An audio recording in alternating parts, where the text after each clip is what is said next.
Welcome to Palio's Chalkboard Thursday. If you're wondering, yes, that is a horse.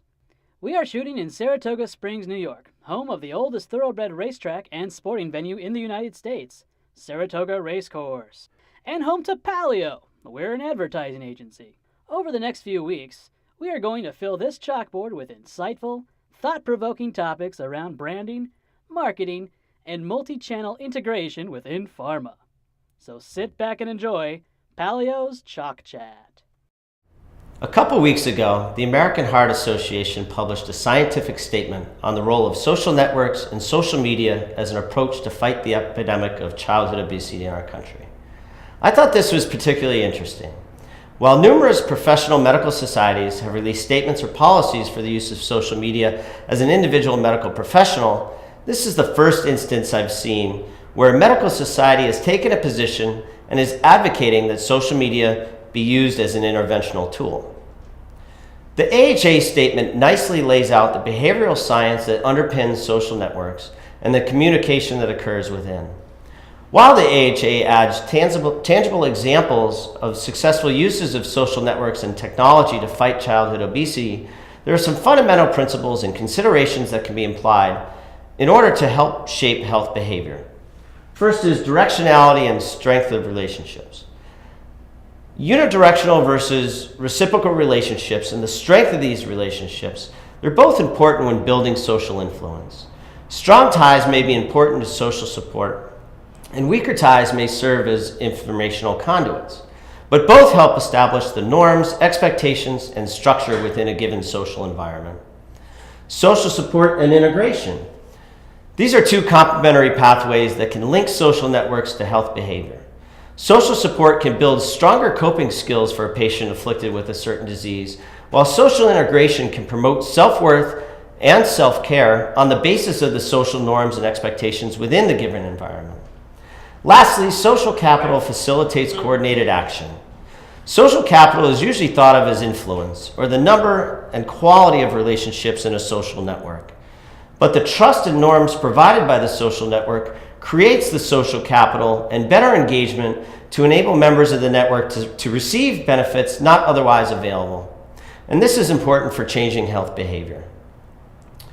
Open social networks can create chaotic relationships and that are prone to casual peer influence that can adversely affect positive health behavior.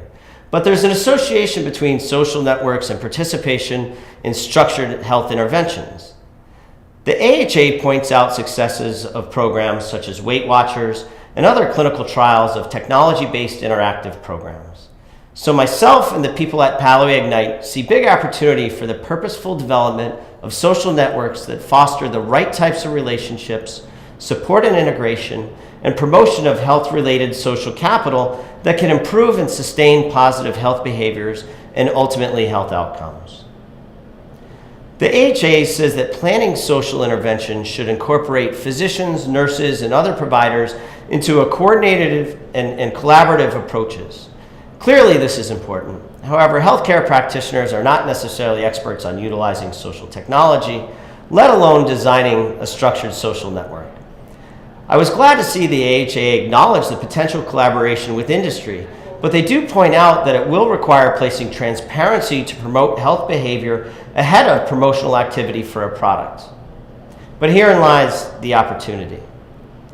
Improving preventative health behavior on a population level, in the case of fighting childhood obesity, has many challenges, as the AHA points out.